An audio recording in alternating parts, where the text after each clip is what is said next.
All right, sports fans, we're going to try this again. We had a little technical glitch before. It's Greg Medford from Medford Knife, MKTUSA. Merry fucking Christmas. You savages, you filthy animals. I want to tell you about stuff that's going on, then maybe afterwards I'll rant about something. There's plenty to rant about. 2023 Santa Sleigh Show. We have that coming up. It is on Friday, December 15th, 4 p.m. Arizona time. For you folks on the East Coast, on Eastern Standard Time, you're going to have to Eastern time, you're going to have to look and say, where am I in relationship to Arizona time? Okay? California people, you got to look. Mountains. Everybody who does daylight savings time, which is everybody but Arizona, you're going to have to kind of figure it out. What up, Ghost Malone? What you do is you're going to watch the show on YouTube, obviously. And then you go to medfordknife.com, and as I talk about the knives on the show, they're going to pop up live. And then you'll be able to buy. We've got attic finds, Praetorian ties, custom sculpts, Vulcans, Damascus, and more. Now, that's Friday, December 15th. Santa's Sleigh brought to you by the talented elves and Santa at Medford Knife and Tool. All right.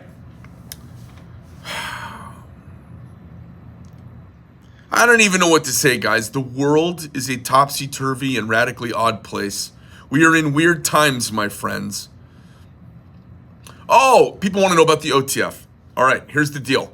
We're actually beginning the assembly of OTFs right now. So we've done all of our beta testing and prototyping and cycles and blah, blah, blah, blah, blah. We're doing assemblies right now. We are waiting on our MIM parts get here. We've made some, and those are being put in knives. The MIM parts get here on the 8th. We have our prototype clips arrive in the building on the 8th. We have a couple things made outside the building. And then the clips probably will be within a couple weeks after that. We'll get the main body of them, maybe within 30 at the most. So we're really looking at January starting to deliver the OTFs.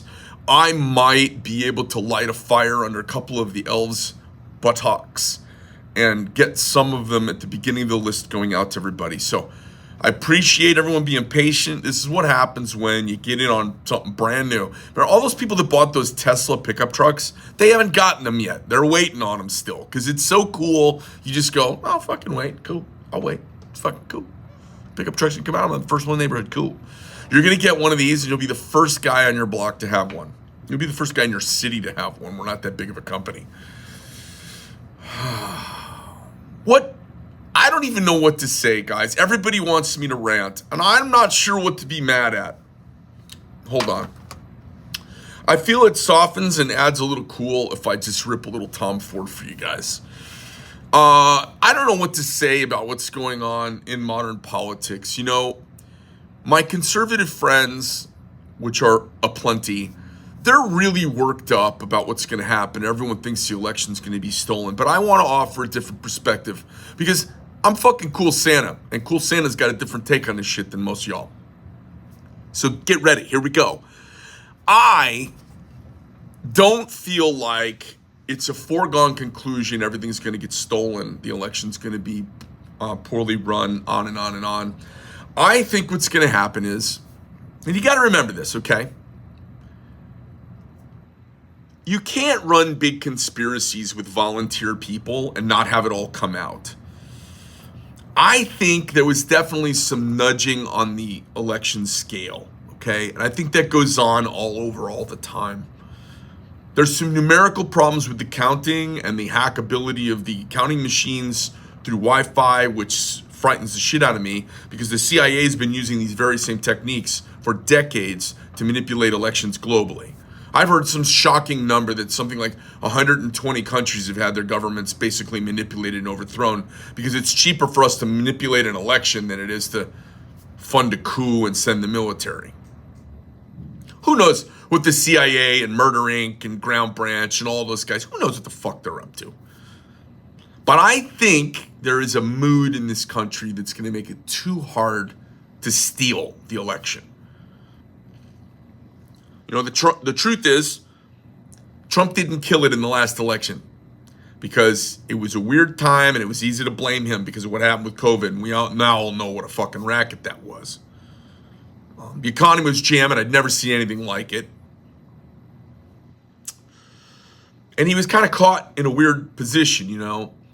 Initially, when someone says, you know, you're going to have 10 million dead people, you kind of go, oh my God, let's listen to the doctors. You might not know that the head guy, Fauci, has actually been in bed with the CIA doing illegal research operations in Ukraine and China for the last 10 years, making chemical weapons against UN policy and American law, forbidden things we're not allowed to do here. He's been doing for the CIA. So, I mean, you know, you go in there as a 70-some-year-old guy and you think there's a little corruption, but mostly good people trying to do a good thing. And what you find out, it's mostly corruption and a few good people shaking their head, not even sure what to do, afraid of getting killed. So here's what I think. I think if they did manipulate the election, they know that if they do it this time, we're all watching more than ever before, and it's going to be a problem. First. Second of all, I think we actually didn't really win the election last time in many ways. I think the first debate was done poorly. I think Trump alienated some women. I think people have seen weakness projection globally now, and even women are going, oh, wait a minute, my son might have to go to war. Maybe I'm going to go with that other guy because he was getting us out of war, not getting us into war. Since this guy got elected, we've literally been on the precipice of like global thermonuclear war almost since the day the guy got elected. Which is what they accused Trump of. Can you imagine? Remember Clinton saying, can you imagine this guy with his finger on the button? The guy didn't have his finger on the button. I haven't been so unnerved by what's going on globally in my adult life. So I think people are coming around. I think the polls are showing it. I think they ran a poopy pants president, and I think it ain't going to a candidate, and it's not going to happen again. But here's what makes me excited. I think the Republic was stolen right after World War I think up till then it was dominated by partisanship, and George Washington's farewell address to the Congress is really clear that it was his major concern for the Republic. But I think there's something worse going on since World War I. It's the military-industrial complex.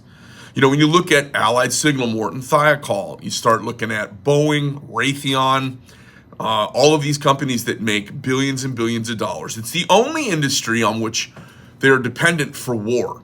And the only way to ensure these gigantic infrastructure companies with huge capital expenditure stay profitable over time for all the public pension investments that come from all of the public civic employees around the United States is it's the war machine. We have to keep the war going, which explains us damn near stepping into a war with Russia. Thank God social media, thank God Tucker Carlson, thank God all the people who said, wait a minute, we don't want to get a war with Russia. The fuck do we want Ukraine for? Backwards ass goddamn corrupt country. And then they released $6 billion to Iran and they think nothing's going to happen?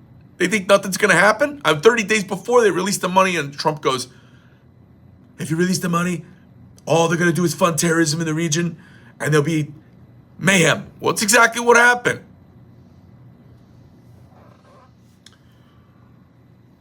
Hamas. They're just a obscure little narrow group of extremists in Palestine. No, they're not. They get the attaboys from every woman walking down the street and from everybody, and all the boys want to be them. And that's a spooky damn scenario. So to my Jewish friends out there, I'd say get it on and get it done. Don't hold back. Let it rip. Don't feel guilty about what happened in World War II and you feel like now you're doing it to somebody else. I say let it fucking rip. Because they're not exactly opening the doors in Saudi Arabia for all of their Muslim brothers. I say let it rip. Take care of business. TCB, as Elvis would say. TCB, Israel.